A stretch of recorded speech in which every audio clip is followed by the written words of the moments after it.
Zoom یا یوں سمجھیے کہ اس کے ذریعے وہ ایک پوری دنیا میں دہشت گردی کی ایک فضا کو پھیلا رہے ہیں. تو اس موضوع میں بھی یہی، اس ناول میں بھی یہی موضوع ہے کہ کس طرح جنگ کو روکا جائے، لیکن جنگ رکتی نہیں ہے، جنگ ہوتی ہے. کیونکہ جنگ جو ہے وہ صرف پیسے کے حصول کے لیے نہیں ہوتی. جنگ کے اندر جنگ کرنے والوں کا ایک خاص نفسیاتی جو ایک تسکین کا احساس ہے وہ ہوتا ہے. یہ جو سروں پہ حکمرانی اور روب جمانا اور آرڈر چلانا اور اپنی جو ایک حکمت عملی ذہن میں طے کر کے دنیا کے نقشے کو اپنے مطابق ڈھالنا ہے، یہ ایک نفسیاتی احساس ہوتا ہے، اور جنگیں اسی بنیاد پہ ہوتی ہیں. اور اس وقت جو G8 کے ممالک یا یورپ اور امریکہ جو ایک دنیا میں اپنی ایک منوپلی اپنے دکھانا چاہتے ہیں. تو خیر یہ تو ایک زینوں کا موضوع. میں یہ عرض کرنا چاہ رہا ہوں کہ اس وقت جو ہمارے سامنے مجموعہ ہے پریاں اترتی ہیں، تھوڑا سا عنوان سے ہمیں ایک ایسے ظاہر ہوتا ہے کہ جیسے اس کے اندر کوئی رومانی نوعیت کی نظمیں ہوں گی، کوئی رومانٹک قسم کے امیجز ہوں گے. تو وہ ایک آدھ نظم میں ہے. مجموعی طور پر اس کتاب کا جو موضوع مجھے نظر آیا ہے وہ وہی ہے جو زینوں میں ہے، کہ اس وقت جو ہم جنگ لڑ رہے ہیں، یہ جنگ ایک نظم ہے جس کا ٹیپ کا مصرع ہے یہ تو آگ ہے. اب آگ کیا ہے؟ آگ وہ ہے کہ جو ہمارے تخلیقی عمل کا بھی حصہ بنتی ہے. روٹی پکانے سے لے کر یہ جو ہمارا سوز جگر کا عمل ہے، یہ سارے کا سارا آگ ہے، ایک تخلیقی چیز ہے. لیکن یہی آگ جو ہے وہ جب تخریب کا روپ دھارتی ہے تو پھر اس میں انسان جلتے ہیں، جسم جھلستے ہیں، اور زندگی جو ہے وہ ایک اور دکھ کی جانب جو ہے وہ جاتی ہے، اور اس کی روشنی میں بھوک پلتی ہے، اس کی روشنی میں جہالت پھیلتی ہے. تو اس ڈاکٹر صاحب اگر ہم اس کتاب میں ایک نظم ہے جس میں سے یہ 3 لفظ لیے گئے ہیں، پریاں اترتی ہیں، جی، وہ سیف الملوک کے پس منظر میں ہے کہ ایک شاعر جی کہاں جا رہا ہے، کن سوچوں کے ساتھ جا رہا ہے، اور اس سفر سے وہ کیا نتیجہ اخذ کر کے ایک نظم پوری بنتا ہے. اس کے بارے میں اگر آپ اجازت دیں تو میں ڈاکٹر صاحب سے پوچھوں. ہاں، ڈاکٹر صاحب سے آپ سنتے ہیں اس پھر. عمل سے کیسے گزرے کہ آپ نے اتنی خوبصورت نظم ایک اس موضوع پہ کہ جو ہم آج یہاں بیٹھے ہوئے اکثر ہمارے احباب وہاں گئے ہوں گے، لیکن آپ کا جو دیکھنے کا، سوچنے کا اور اس کو بیان کرنے کا پوری ایک واردات مختلف ہے. اس کے بارے میں تھوڑی سی ہمیں بتائیں کہ نظم آپ کے لیے کیسا تجربہ ہے؟ بسم اللہ الرحمن الرحیم. سب سے پہلے تو بہت شکریہ اس محفل کے انعقاد پہ. بیگ صاحب، میرا خیال ہے کہ میں شاعری میں کہانی بیان کرتا ہوں، اور جب کہانی لکھتا ہوں تو اس میں شاعری کرتا ہوں.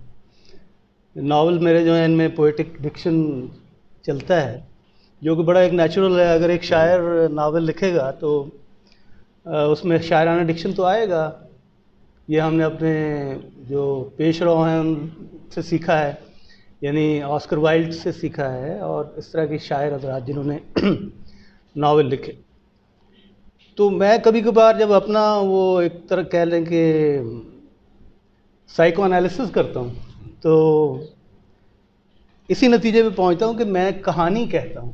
میری اکثر نظمیں کہانیاں ہیں کہ ایک 85 سال کا بوڑھا گر گیا، ایک کسان کی بیٹی کی شادی ہو گئی، سقراط جو ہے کراچی کے ساحل پہ آ گیا. اس طرح کہانیاں ہیں. مطلب میرا خیال ہے کہ میری کوئی 80% جو نظمیں ہیں وہ کہانیاں ہیں. تو یہ بھی ایک کہانی ہے کہ ایک شخص جو ہے وہ سیف الملوک پہ جا رہا ہے. سیف الملوک کے ساتھ میرا تعلق گہرا اس لیے بھی ہے کہ میری وہاں پہ پوسٹنگ رہی. مانسہرہ میں 2 سال پوسٹڈ رہا تھا. تو یہ آپ اس کو اچھی طرح جانتی ہوں گی، ہماری جو میٹنگز ہوتی ہیں وہ بڑی مونوٹنس ہوتی ہیں. تو ہم کئی دفعہ سیف الملوک پہ میٹنگ کیا کرتے تھے. وہاں سے ہم جاتے تھے صبح اور وہاں پہ جا کے جھیل پہ میٹنگ کر کے اور پھر واپس. تو میری اس قدر زیادہ اٹیچمنٹ ہے، ایسوسیشن ہے. وہاں جو سڑک بن رہی تھی اس کو بنوانے میں بھی میں نے کافی کام. لیکن وہ بھی چیزیں اپنی جگہ چلتی رہتی ہیں. اصل میں ہوتا یہ ہے کہ مختلف امیجز آپ کے اندر آتے رہتے ہیں، اترتے رہتے ہیں، جمع ہوتے رہتے ہیں. اور وہ پھر ایک شکل بنا دیتے ہیں، اور اس کے لیے ضروری نہیں کہ آپ وہ فوری طور پہ آپ کہہ دیں. مثلا یہ ہے کہ پہلی بار مجھے یاد ہے جب میں سیف الملوک گیا تو میں اسٹوڈنٹ تھا، اور میرے ساتھ وہ، ہاں آپ بھی جانتے ہوں گے، اس وقت تو لوگوں نے نہیں جانتے تھے، علی اختر جو ہیں یہاں کے لیڈر. نہیں اچھا، یہ جو ایم پی ہے یہ ساتھ. تو ہم پہلی دفعہ وہاں گئے، پیدل گئے وہاں سے ناران سے، وہ امیج. اور اس کے بعد میں بہت دفعہ گیا ہوں وہاں سیف الملوک، اور میں کئی دفعہ پیدل گیا ہوں. تو وہ سارے امیجز مل کے انہوں نے ایک شکل بنا دی. تو اس کے بعد نظم میں نے لکھی ابھی. یہ بالکل ایسے ہی ہے جس طرح ایک میری نظم ہے اپنا